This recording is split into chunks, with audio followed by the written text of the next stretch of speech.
Hello and welcome to the Baseball Wisconsin podcast. I'm your host, Tim Gotzler. All right, so this episode, the seventh inning of Game 7, okay? And it's going to take us in a whole different direction, actually to a whole different state. We're taking down to Oklahoma. And what's in Oklahoma? Oklahoma is a high school coach named Jonathan Gelnar. And he's a teacher, he's a high school coach like many of us.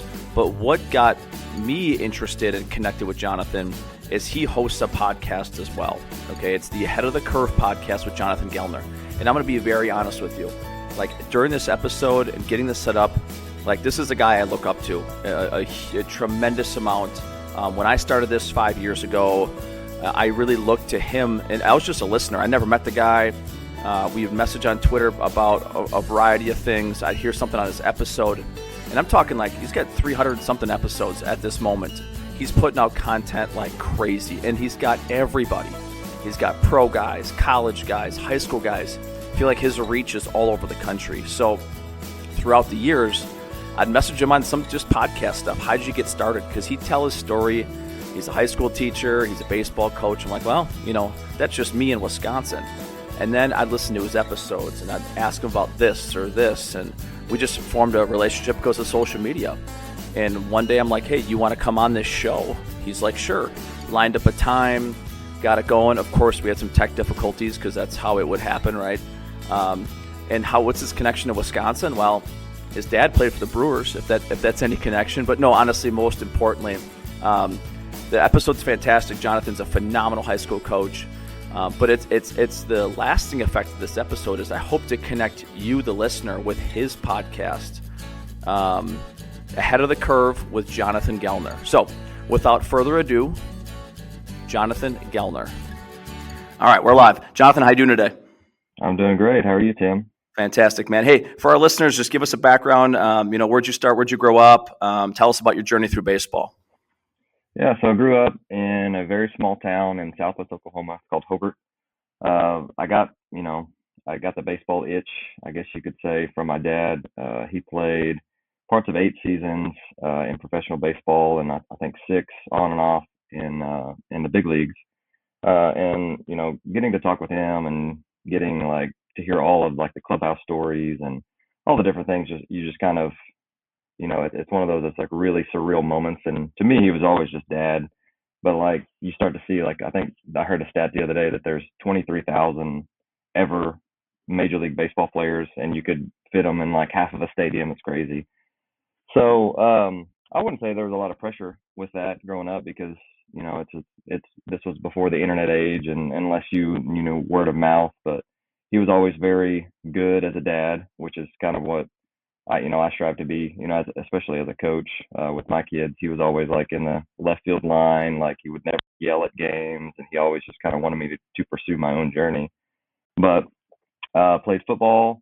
And actually may have been a better football player than baseball, but I really loved baseball. And then for me, the transition to college was kind of hard, going from a very small town and then playing collegiate baseball. That's a very hard transition. For a lot of people, it was for me. And then I didn't really want to know what I wanted to do. So I remember, post-playing career, I hadn't finished my degree. And I remember walking into the office to make schedules, and I was like, I don't even know where this place is. I'm at in Edmond at University of Central Oklahoma, and she was like, what do you want to do? And I was like, I don't know. I have no idea. I've never enrolled myself before. I've always had it enrolled for me. And she was like, well, what do you obviously like baseball, and would you be interested in teaching? And I was like, not really, but okay, we'll just kind of see how this is. So I enrolled in a biology class. Because I was like, well, science seems like a really cool thing. And being from a small town and really not paid that much attention in high school, I lasted for about 3 days. And then I was like, okay, well, what else can I do? So I became a history major, and I was like, well, at least I can study dates and figure that part out. But I kid you not, I was in a lab, and I was like, one of those moments is you're like, this is not just uncomfortable. I am not supposed to be here, at all. So I was like, I love the science teachers, and I'm like, this is way, way over my head. It seems really interesting, but it was just one of those moments. It's yeah, I've just no shot. So I've been teaching and coaching ever since. I've been blessed to do it at different levels. My first year, I got to be a GA at a Division II school, and then I decided that was not for me. College is hard, so I really respect a lot of people that are going through that. And it was like 10. I remember talking to the head coach, and he was like, "Yeah, I make like 45,000 a year, and he's like 40 years old, and he's like, I just got to this point." I was like, "Man, that's a lot." So I could make that almost my first year teaching. So I decided to go into teaching, and I've been very blessed. Been very blessed with a lot of good head coaches to work under. My first year, I got to work under a Hall of Fame football coach, and we ran the wishbone. And I remember him getting on to me that I had like the fullback, which is like the most important guy. He was having me coaching those guys like under his, like this was his baby, and so it was like one of the first things that we did, and I didn't know anything really about it.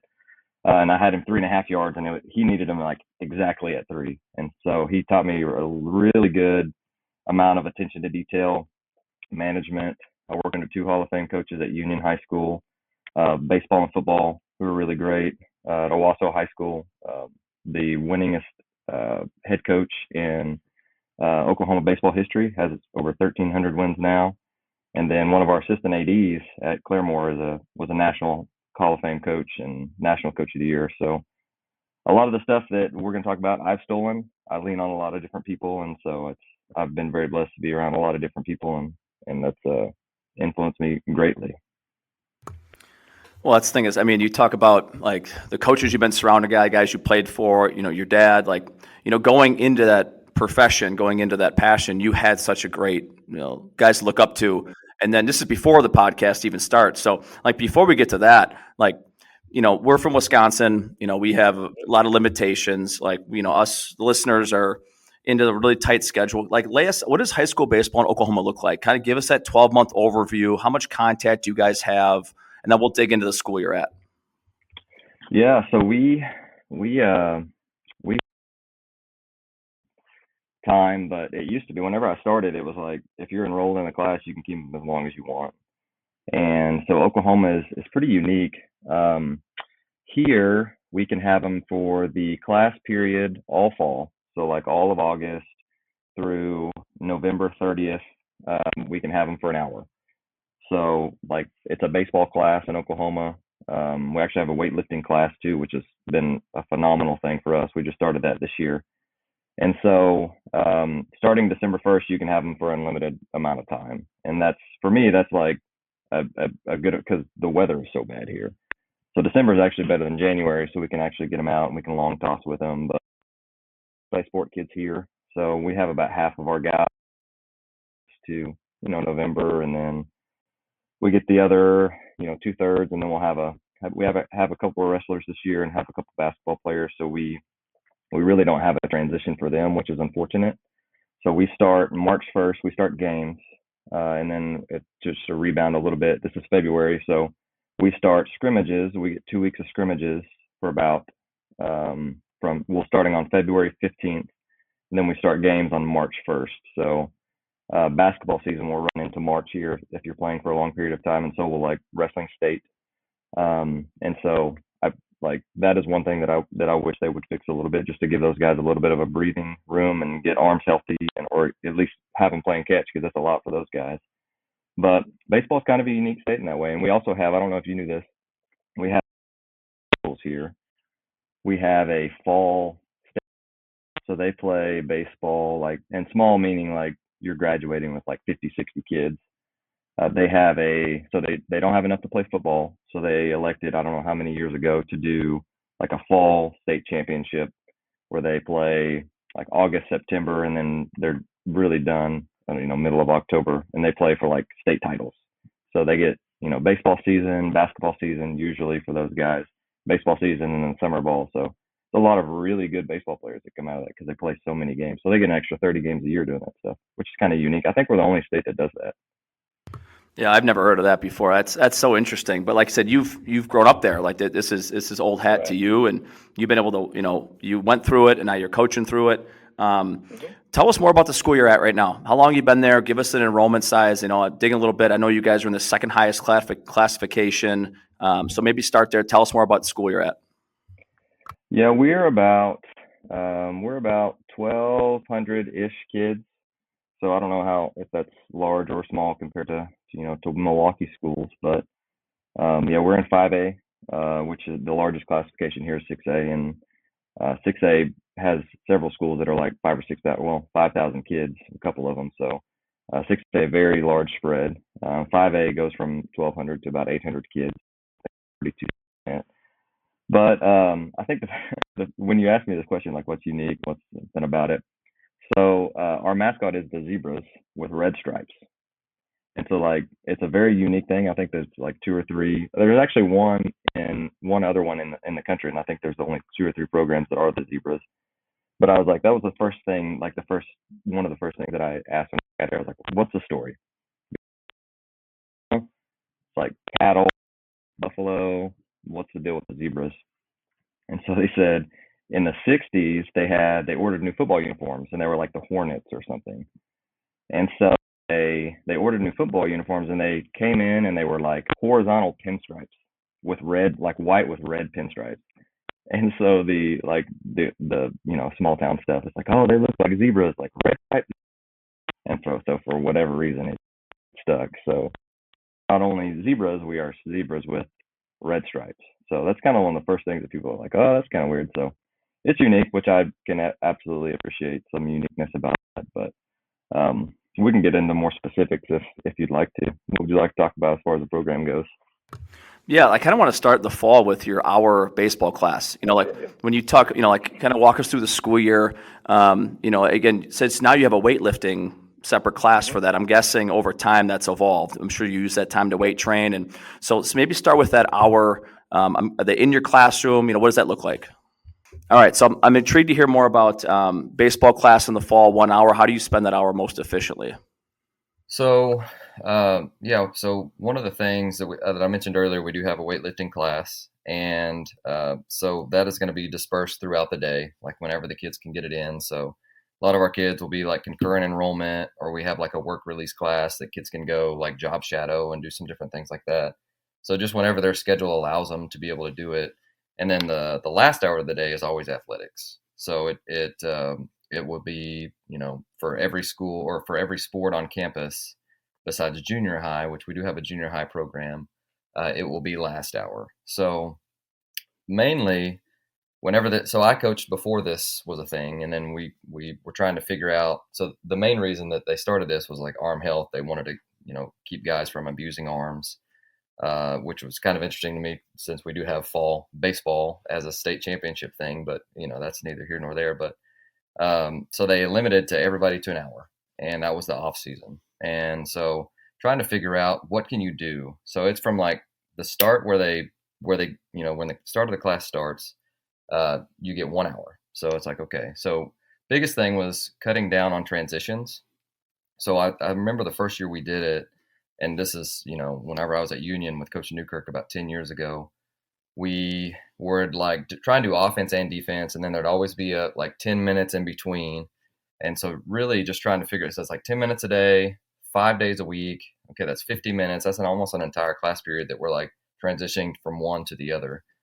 So what we've done now is we've almost just staggered it. So we've gone either, and for hitting, it's really hard to do hitting in like 30 minutes and do a really good job of it. Like you're trying to balance activity and achievement. So what we'll do now is we'll either pick one or the other, and we'll just flip flop days. So we'll outfielders and catchers are on offense on Monday, and then infielders you're playing catch, you're doing all kinds of your defensive work, and just trying to be more in depth than move around. And one of the things we did add to that is a circuit.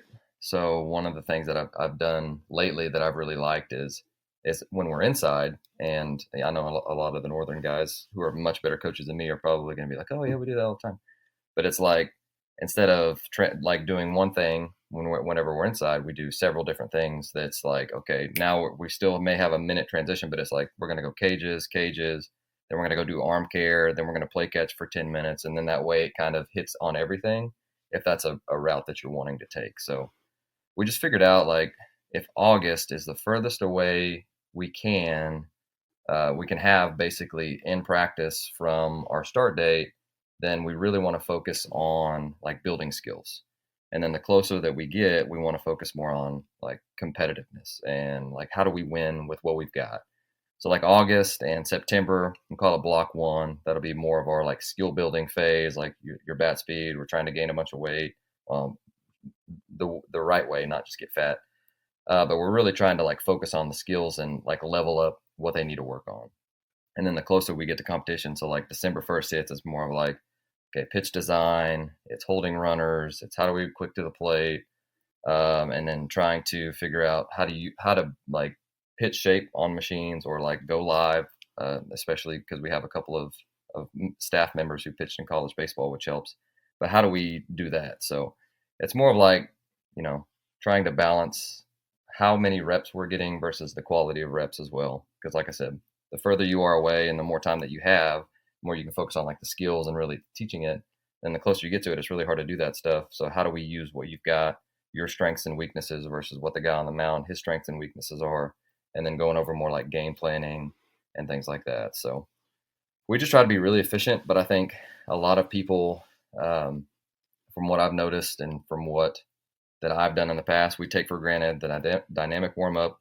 That could be an area that a lot of coaches, just like myself, kind of take for granted, and we just kind of do the same thing every day rather than really utilizing it. And then how they play catch, because one of the things we say a lot is if you can't play catch, you can't play.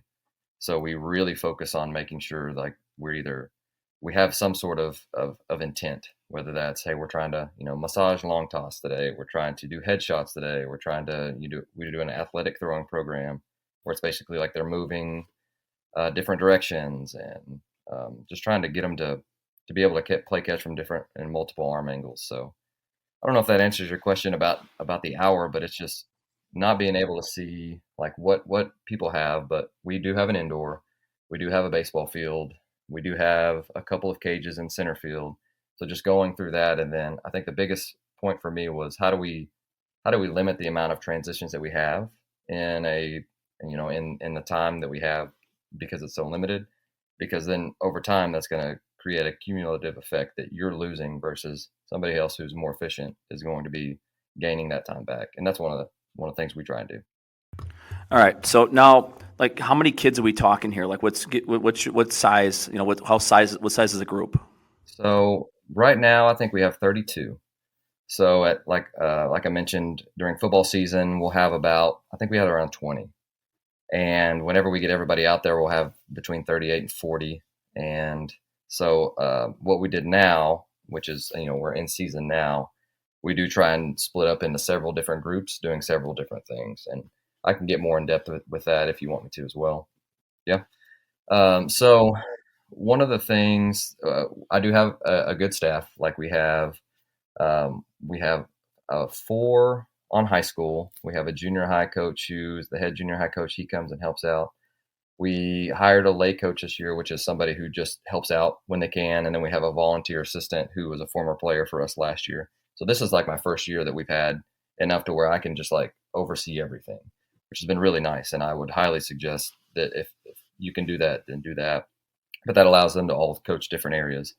One of the things that we did that was really interesting this year was we're all there at the same time, but they're all doing different things. So kind of taking that same circuit effect. So like tomorrow, we're going to have live ABs with our JV pitchers.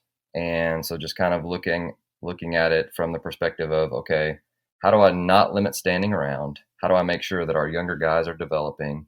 How do I get them field time? Because like I said, we only have one field. And not just, hey, go hit in the cages on your own. So what we're doing tomorrow, just as an example, we're going to start with like varsity base running. The JV guys are going to do armbands and dynamic and long toss to get prepared for the guys who are throwing. And then while those guys are throwing, we're going to do base running.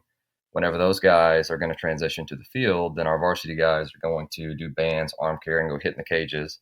So that allows our JV group to be able to have the field, which is, I don't know a better way to do it, but we do need to get our varsity guys ready for games without sacrificing the development of the JV guys. So they're going to go through like pregame routines, and then we're going to go live ABs with those guys, and then transition the JV guys back to the cages. But another thing we've started to do is do like two different groups of uh, of hitters. So let's say like BP, we schedule everything around BP. Kids love it, and we do different things with them. But we'll have about 4 or 5 different groups, and with 4 or 5 different tasks. So you just basically you follow your number. So let's say you're in my group, you're in my group, Tim, and we start in the cages. So then we go cages. We can either go bunt station, and then we could go, we hit live on the field, and then we can either do defense or base running or both, right? Well, then in sequence with that, to be able to give JV guys some time, well, they're going to go like cages twice, and then they're going to go on field and then do base running at a different base, and then they're either going to shag or do some maybe bunt station down the line. So just say like you got to know where you're going, but there's a ton of stuff that's going on, and that way, I just hate standing around. Like I hate watching guys just stand around, and I know there's a lot of different things that you can do, but like I said, you're trying to utilize the space that you've got with keeping the groups, to about 4 kids a group and not spending a ton of time just rotating between different stations that aren't going to make them better. So those are just some of the things that we've tried lately just to get our guys to develop our young guys, but to get our older guys the game needed reps that they're going to need to be able to compete in a couple weeks. All right, so this is great. I think coaches, especially who are listening to podcasts, trying to get better, they're thinking about how to maximize time, be efficient, practice things that happen most often, right? Like those practice planning tips. So as you're putting that together, like you said, I picture a well-oiled machine, pistons firing, moving through transitions. Like, what is your process? When do you start practice planning? Is it, is it Google Doc? Is it throughout the day? Do you set the skeleton, send it out to your coaches? Like, what does that look like for you on a practice planning basis? Well, it depends on the time of year. And so if we're talking about now, yes, all of those things, it does take a long time. And my biggest rants anytime that I get onto the kids, it's lack of communication and lack of effort. Because one of my biggest gripes, and it just wears me out, is like when a kid no tech, no calls, no shows, and I have him doing a specific thing that's really important to the team, but then I don't know that he's there. So those guys usually get the brunt end of it, but our guys usually do a really good job. I can't gripe about our kids about that too much, but it does happen, and it just wears me out because I'm like, guys, I spend probably 2 hours every single day on practice plans. And so when we're in the fall, it's me and then one of our coaches, our pitching coaches junior high softball. And so he's able to come over whenever they're not playing, but it's mostly just me. So that then it looks different. And then we get some of the football varsity softball guys in about November, hopefully December, if they're playing for a long period of time. And so then it just starts to add to the amount of things that we can do. But I do allow a lot of the older kids, like I talk to them a lot, especially early on, about why these things are important, like the ins and outs of it. They've been there for several years, and just being able to like coach the younger guys and invest in those guys. And now that we're split, now the younger guys should be able to rely on some of those older guys, and at least now we have a system that we've got in place to where they at least know. Because one of the other things that you want to be able to, and what I try and do as much as I can, is we're trying to create routines without it being boring. So like we want them to understand what we're trying to do on a daily basis, but we don't want to do the same thing every single day because then they're going to get bored. They're going to turn their minds off. So how can we make sure that they know where they're going, they know what they're doing, there's not a million questions asked, but we tweak it to where it's something different every day. So like our BP is probably different every day. Like our live ABs will set up different situations to where, we'll have runners on, or like one of the things that we did last week that I really liked was we started every inning with a situation that they had to win.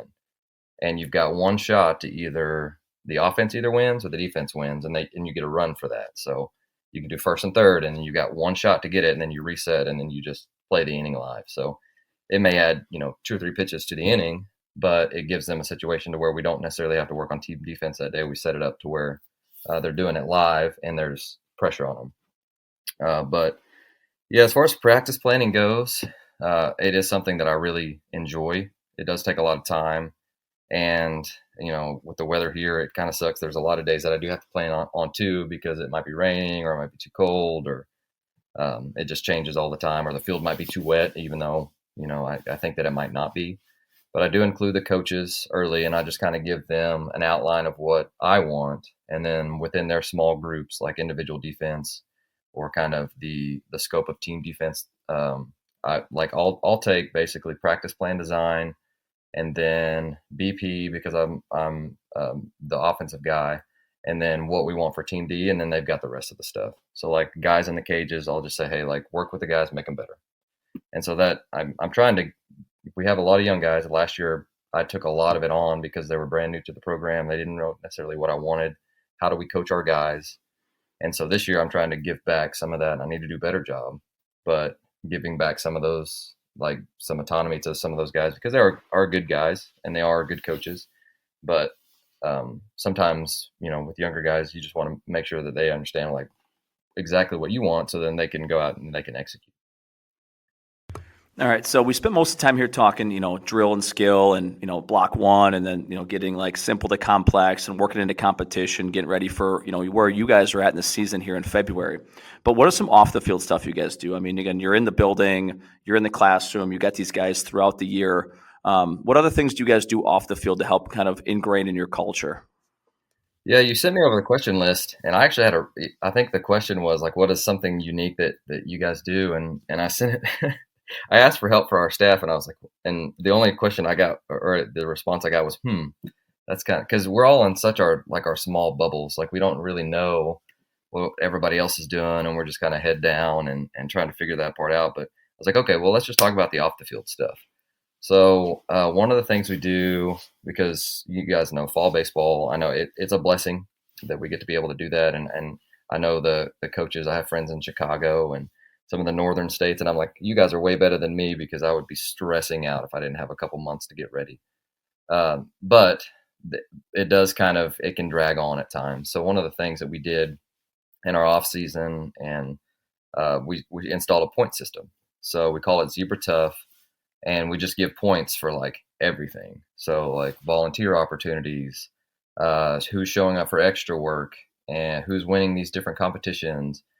Who's got, you get points for A's and points for B's and then nothing for C's. Like you're just trying to figure out a way to keep it competitive. And then I like post it every week with the different teams and their captains. So I give each, either senior or junior, somebody who played varsity baseball last year who needs to step into a leadership role. They get their own team, which is about 4 kids, and they're in charge of communicating with them. They're in charge of making sure they're where they're supposed to be and talking to them about how they do things right. Like if you show up late, it's minus points, or if you no call, no text, it's minus points. And so we're really just trying to make it as competitive as we can. I think that the players really like that. And then, we do a couple different, tough competitions throughout the year. So last year we have a fire station right across the street from our field. So one of the days I just went over there and asked, I was like, hey, can you run our guys through the ringer? And they're like, absolutely. So actually that was 2 years ago. And then last year we have a Navy junior ROTC who does training during the day. So we trained with them earlier in the year. And then I called the firefighters again. I was like, hey, can you guys take us through it again? And I swear, like the worst part of what they did was the warm up. They said the warm up was just because they've got vests on, like they've got helmets on, like they've got all this different stuff on. And so we showed up, and one of the guys, I mean, some of them are, former military. And I was like, hey, I'm just letting you know, like these guys said the Navy junior ROTC thing was way harder than what you guys took them through last year. And the only response I got, and this guy's like 5'7", yoked up dude with like a buzz cut, and he just goes, okay. So there was a couple of guys throwing up, but it was a good time. The kids love it. Like it's one of those things that like they keep asking to do it again because we talk about toughness as a skill and being able to push through adversity, and they love it. So we do have a competition for that. Then the individual winner gets a plaque, and the plaque he gets to keep. But then there's one that goes in our locker room. And then the team gets a poster that we post in our locker room as well. So we started doing that the last couple of years, and that's been really good. So that's our off-season stuff that's kind of unique. As far as inside, like now, one of the things that this is a small town. It's about 23,000 people. We do have a university, but it is a one high school town. So one of the things that I talked about in my interview process was how do we get the community involved? And it is a baseball town. Our field was built in 1947. So there's a lot of upkeep, but it does have a ton of like, it's got the big grandstands, it's got like the rock wall, like it's a really neat field. But how do we, with the busyness that is, that everybody has, like how do we attract people to the baseball field? So, and create basically stakeholders with, parents and community members, and how do we get more people involved and wanting to come to our games? So we do celebrate a lot, and we have different celebrations. So we do a military game. We do, every senior gets to pick a teacher to throw out a first pitch of a game, like somebody who impacted them, and they come out and they throw it to them, they sign their ball and they give it to them. That one's usually a tearjerker. There's usually tears at that. We do a youth league night where they get to come run the bases, and that was been really good. And so we're just trying to like use some of those, and then add some different stuff every year. We involved the band one year, so they had like the drum line playing right behind the dugout for a little while, like during the game, which was awesome. We had a trumpet player last year. For senior night this year, one of our kids plays guitar, so he's going to play the national anthem on guitar during senior night. We had a guy who was on The Voice, one of the finalists for The Voice, so he's going to come out, and just trying to involve as many people as we can. And for me, it's like, what if this is a distraction versus what? Because it's a lot on me, it's a lot on our booster club to try and create all of these different things. But these are the things that the kids talk about. They're like, oh, remember when we had, the guy from the military that came who had a Purple Heart and he talked to us, and like these are the things that they remember about all of these different things. And last year we had the guy who took over for me or the guy who I took over had moved towns, and he had been diagnosed with cancer in his eye. And so for about a year and a half he was fighting that, and he passed away last fall. So most of our 2 or 3 members of our staff had played for him. And so it was like a big deal, like a very tough moment. And so I was like, okay, so how do we celebrate him?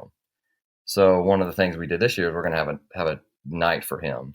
And so I didn't know him very well. I knew a lot of our coaches were very close to him. I was like, how do we make sure that his memory and his family, because he still has one of his sons is a junior at our high school.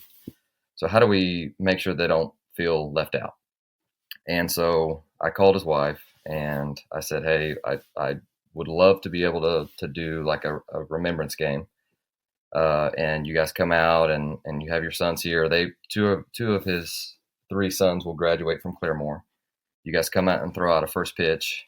And she was like, okay, like that would be great. We would love to be able to do that. What date did you have in mind? And so I called his former school, which he had just, like I said, he just passed away in the school that he went to, and we're going to play them that night. And I was like, well, if you can make it, we're trying to do March 13th. And she immediately just broke into tears. And I was like, oh man, what's wrong? What's going on? And she said, March 13th is our anniversary. And she was like, this is the first one that I'd ever celebrate without him.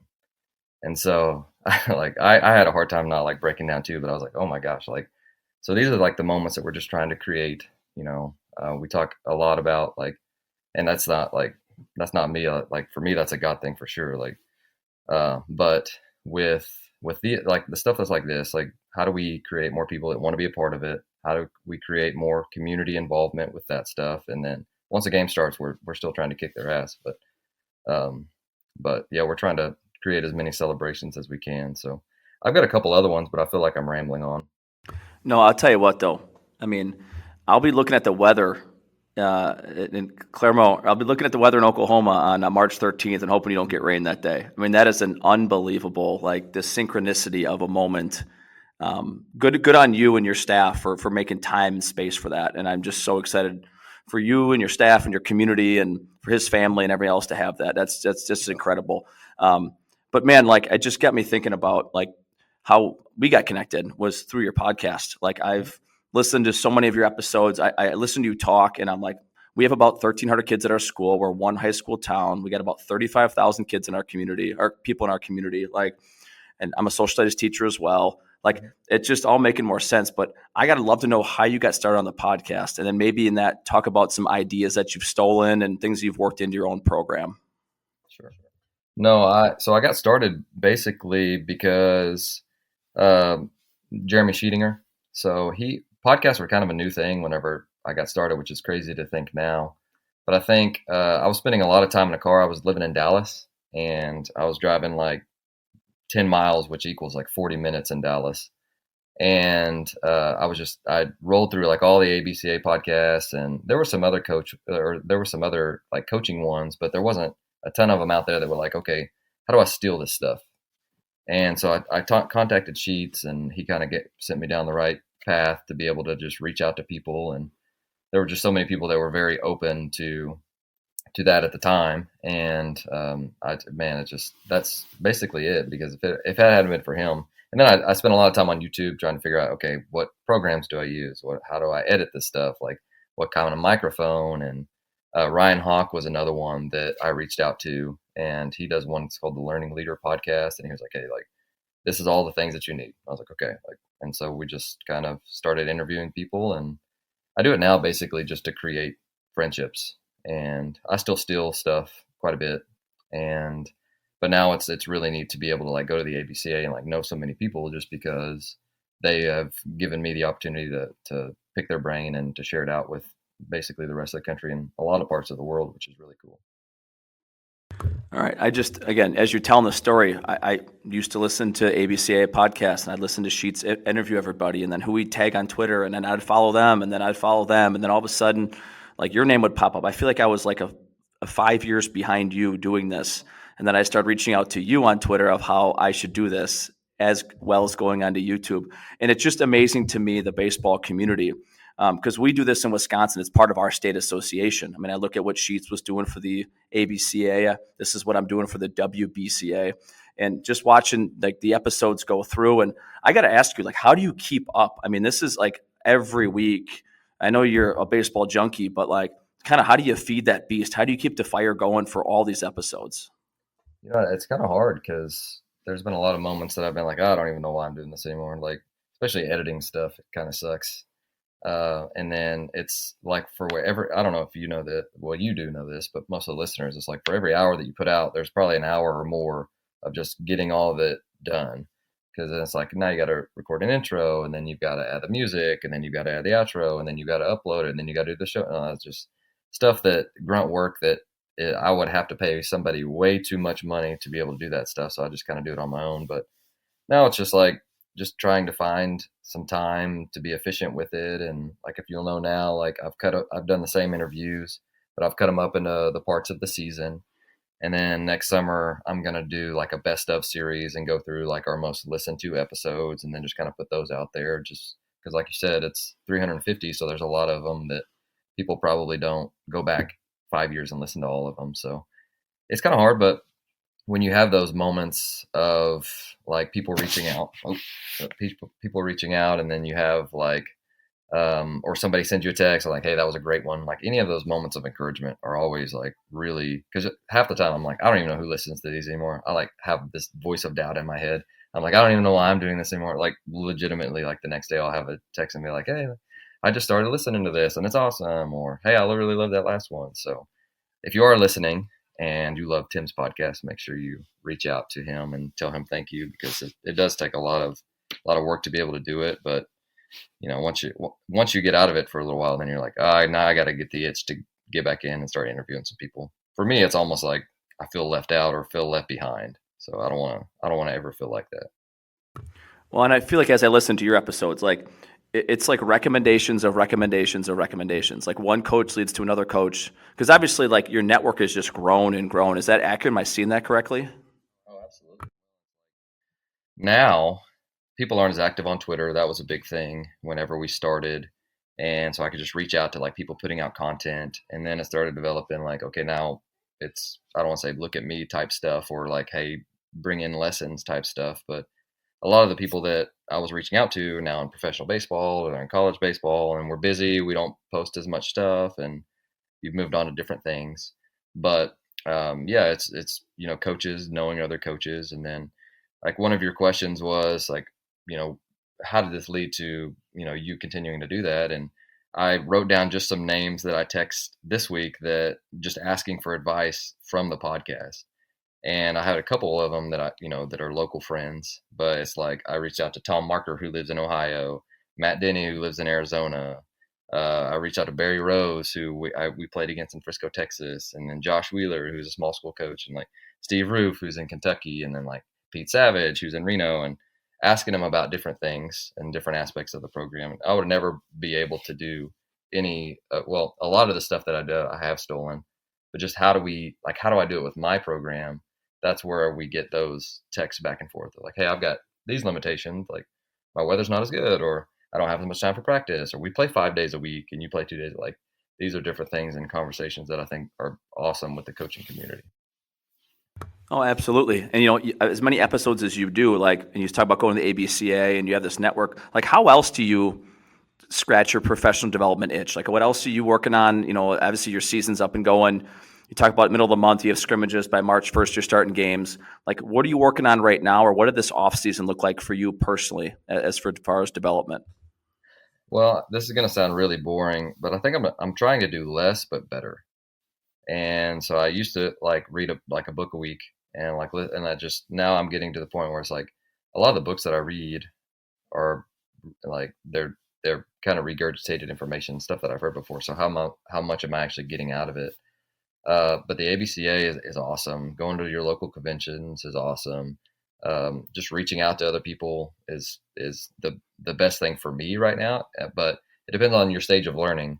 Like I told you earlier, we have some young coaches who are in like 5 years or less and they're learning. I'm like, watch every single one of these ABCA videos that you could possibly watch, like every single one of them. You never know where you're going to end up. And now for me, it's like, okay, now I specifically search for different stuff. So I went to the ABCA today and watched 2 videos on strategy. And one of them was like first and third offense, and the other one was first and third defense from like 2008 and 2009. So really getting more specific into what I'm looking towards versus the amount of information that I'm trying to take in. So I would say early in your career, get to as many conventions as you can. I've been to most of the large ones. I've been able to speak at a couple, which has been awesome. And then just being able like get in as much information as you possibly can, and just don't ask questions. Just write down everything. Be very organized and keep good notes. And then the older that you get, or like the more seasoned that you get, try and really like for me, it's like how do I do what I want to do, and then just add layers to it, if that makes sense. Absolutely. Well, I would be remiss if I didn't ask you some of the quick hitters you ask on your episode. I mean, I gotta do it. I feel like this is the chance. So, all right, give us a drill, indoor drill, outdoor drill that your players love, that we can steal from you. So this is funny actually. So I sent a text to all of our seniors and I asked them. I said, "What's your favorite drill?" And I waited till practice. And I was like, "Okay, like what do you guys think?" And I'm like, I don't know." And so they weren't helpful at all. So I was like, "Okay, so like what about like clutch up BP?" And they're like, "Oh yeah, I like that one." So like clutch up BP is one of the things we do that they really like. Most of our BP stuff they get really excited about because there's points and we track it. And so outdoor clutch up BP, I stole this from Matt Denny, and it's essentially you get points under pressure for hits that you get. So like for us, it's you get 8 minutes. You got usually 3 guys in your group, and it's rapid fire. The defense is making plays like they're playing everything live without throws. But the offense, you get one pitch and it's either a ball or you're trying to barrel it up. So the point system works as if you get one ball through the infield, then it's 1 point. Or if you get a ball through the infield, like it hits grass, dirt, grass, you get 1 point. So the infielders are trying to keep it on the infield because if you dive and you knock it down, they have to get out. You get 2 points for grass first. You get 3 points for if you put it in the gap, and you get 4 points for a ball off the wall, to the wall, or off the wall, and then you get 5 for a home run. So if you score points, you get to keep going. So it's almost like the home run derby that we all see in the All-Star break. It's like it's very rapid fire. So you have to balance that with like being really tired, with like taking a breath, and with the quality of it. But there's usually a lot of trash talking going on with that, and so they really like that one. And then the defense is like very heightened because they know that they're trying to win. There's usually something on the line, either like field work or burpees or, just something that it could be very small, but just something that's on the line. And then at the end of the day, you announce the winner, and they usually know because they're always like, hey, how many points did we get? Hey, how many points did I get? And so one of the things we added to that was the top points winner gets to pick a coach to do his job for field work for the day. And so, like, it's kind of a funny thing because we're usually the ones directing them to do different stuff, and they get like, "Hey, Coach Gelnar, you go rake the mound today." I'm like, okay, well, you better freaking win tomorrow then, because we're going to double it up. But anyway, so that's probably their favorite one on a field. Off the field, inside, I don't know, like, it's just trying to keep things fresh. So we'll do like on our indoor, we have enough space for about 2 cages, and then we have a little bit of a turf area to like do ground balls, or they have enough space where we could probably throw like 2 pins off of the side. So that's kind of what we're working with. But their absolute favorite is we have, like I said, 4 different coaches who pitched in college. So the coaches versus players live AB day is absolutely their favorite. So I don't know if that's necessarily a drill, but the amount of trash talking that goes on throughout the week just for Fridays whenever we do that stuff, it's insane. It's to the point where I'm just like, guys, shut, like, I'm so tired of listening to this but it's fun. And then we have actually one whose little brother is a senior. And so like, it is talked about a lot, but that's not necessarily a drill, but it's something that they do look forward to every single week. And it's inside, and it's cold, and it's all of the things. So like anytime we can turn anything into a competition like that, we try to. All right, so I'm picturing this right now, like, and you, head guy, the old guy on the staff, I mean, like, you get all these young whippersnappers who can still get on the bump and reach back and throw it like they do in their men's leagues, and then you have to decide fair, foul, double play, gapper. Like, tell me you have a hit tracks or something, or is it just because now you're going to start wearing it if there's that much trash talk? No, it's definitely, we don't have a hit tracks. No, there's definitely a lot of sword motions whenever that stuff happens. Or like the other day, one of our seniors missed on a changeup and fell to a knee, and one of our coaches goes, "Are you proposing to me?" And he just, like, the whole place just lost it. So like, and it's all good and fun. We all hug it out at the end of the day, but it just, like I said, it's like, I even had a coach like on Wednesdays, like, "Hey, is my start day on Friday again, like last week?" So he's like, "I just got to prepare for this," and it's like. So he's like doing plyo balls like the day before, and they're doing on Saturday when we had practice, they're doing like post throwing recovery stuff and talking about having to go to the trainer. And but it's a good time for sure.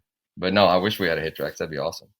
Well, I tell you what, I mean, I think having young guys on staff, again, there's pros and cons, right? I mean, you're dealing with some of the cons, I mean, but I think having that competition piece, guys that are willing to go through it, compete, again, in the cage, right? Again, us Wisconsin guys, we're always inside.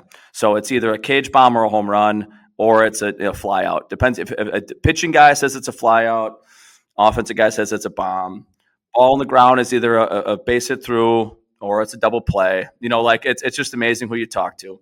But I love that. And I think the more that we as coaches can be connected with our players in the competition space is awesome. So I think that's probably a great thing to steal if a staff has got a group of young guys, especially that can jump on the mound for you. Hey, one of my last questions for you is, like, what is something you've learned recently that makes you a better coach? Like, what have you picked up this off season as you start to simplify? Is there something you started to focus more on? Yeah. So like I said, my first year here, I retained the entirety of the staff that was here, and they were really good guys. But by the time that it rolled around the next season, one of them became the head softball coach. Another one got into like throwing with track. He was in the Highland games and like would throw, like, I don't even, like, you compete in a kilt and you like throw hay, and so he wanted to get into track so he could have more time. Another one took a job somewhere else. So like everybody but one left, and thankfully I had some, like I said, younger guys who were hungry and they wanted to get involved, and they bought into the the tradition of the program, and thankfully they trusted me enough to take jobs here. And so like that first year it's hard, because then you have me as my first year head coach, and then everybody leaves, and then you have another group that comes in, and so trying to learn them to learn the program. And so this is a year that I could actually like trust them to be able to control everything that's going on.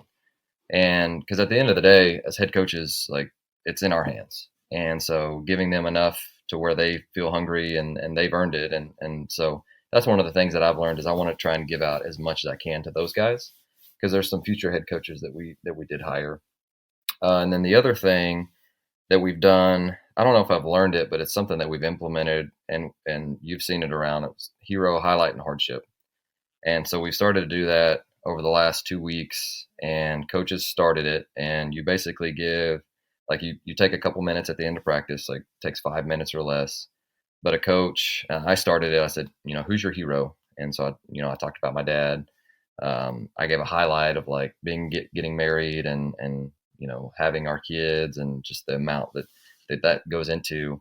And then I talked about a hardship. So whenever I was 16, I had a car accident, and the girl that I was dating at the moment, whenever we were driving and we rolled 6 times and she passed away. And so like sharing that with a group of guys was very hard for me.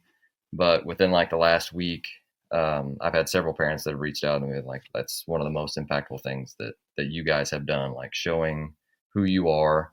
And then with me, even like I thought I knew our coaching staff really well, and they've talked about some of the things. And there's always there's tiers, either me or like somebody else on staff. Like every time somebody shares some of that stuff, it's like it's a very authentic moment that guys are not very vulnerable. And especially like sports guys, you want to be alpha dogs and you want to compete all the time. But I feel like that has been an awesome addition to the different things that we've been doing lately. And I would highly recommend everybody to do that. We're actually starting players next week. So we're going to start, and we're just doing it in numerical order at the end of practice. And they're just kind of sharing a little bit about themselves. And it's been really neat. Well, I mean, you hit it right on the head. The authenticity, the vulnerability, and starting with the adults and the staff who are supposed to have everything figured out, supposed to be these alpha males. I think it just sets the tone for the program, sets the tone for the kids. It gives them a window to do it themselves with no judgment. I think that's really, really powerful. So thanks for sharing that. Last question for you, right? Brian Kane, $1 million question. What do you know now that you wish you knew when you started coaching? And this is where I cut off my mic and you roll us into the outro. I love this question. And thank you for sending these to Tim, by the way. And thank you for doing this podcast. Thank you for inviting me on and letting me share a little bit. Hopefully your listeners have taken some stuff away. But I wrote down 4 things. The first one is just be present. Like I know there's coaches that are listening that have been in their job for 20 years. And then there's probably some young guys who are consistently looking for what's next. And I'll just say like, be present with where you are. And I heard that early and I was like, okay, like, what does that even mean? It's just like the kids that we're around every single day, you owe them your best. And if you're consistently looking for what's next, or you're trying to plan out what's next, that you're taking away from their experience, and it's not fair. And I feel like I had fallen into that at some points in my job. The second one is marriage is the second most important decision of your life. For me, the first one is giving your life to Christ, but the person that you marry, especially as a coach, it's got to be the right one, or it's just not going to work. My wife is she's everything to me, and she is absolutely 100% an awesome coach's wife and mother as well, because it's very hard to be able to do that. And if you're having trouble with your marriage and it's going to run over. And just for me, being able to leave my stuff at work and just be present whenever I'm at home as well. Which is the third point is don't let your kids get the rest of you. And so one of the best pieces of advice that I got, and I know you said 1, but I'm going to give you 4, because I've got you hostage on the mic. So I worked for a Hall of Fame coach at Union High School. His name was Kirk Frederick, and he was, won many, many state championships, and it's a nationally wide program. And he had this sign on his light switch that said, "Now your most important job begins," while it was turning it off. And so he talked about like when, and he actually had it on his light switch and on his door clicker or his garage door clicker whenever he would click on it, he would see it. So now your most important job begins, because as much as I love being a coach, and as much as I love being a teacher, and as much as I love being around the guys who we're basically with more than we are with our kids, our most important job is our kids. And, not having kids early on in my career and then having them, it's like, now I understand why people say that, because it's the most important job of our lives. And then the third one, or the fourth one, which goes back into the podcast, I think people overestimate what they can learn in a day, and, cramming and trying to learn and just understanding that. But with the compound effect, I think that we underestimate what we can learn in 10 years. And so I've been doing my podcast for about, I don't know, since 2017. So do the math on that, but it's close. And I can just tell you, like being a learner, and whether that's a podcast or books or just going to different coaching communities, I would never have guessed where my life would be, and the different adventures it's been on, and the different people that I've been able to meet, if I didn't have all of these different things. And I've been blessed. God has blessed me with lots of different things. But in summation, be present, know and trust your marriage, pour into it every day. Don't let the kids get the rest of you, and be a learner. And that's the best advice that I can give any of you guys today. And there it is. Huge thank yous out to Jonathan Gelnar for sitting down with us today. This episode was recorded a few months back, but for a variety of reasons, I waited till now. Some really cool things are doing inside their community. In the state of Oklahoma right now, they are making their way towards the postseason. And, us in the state of Wisconsin here, we're just getting out of Easter break and kind of that next phase of our season. But like I said, the lasting impact of this episode is Ahead of the Curve podcast by Jonathan Gelnar. Right? When you're driving in cars, when you're on bus trips, when you just need something to be talking and thinking baseball outside of your own team, turn the episodes on. The guy's an absolute stud, and I just want to say a huge thank you to him, and have a great rest of your day.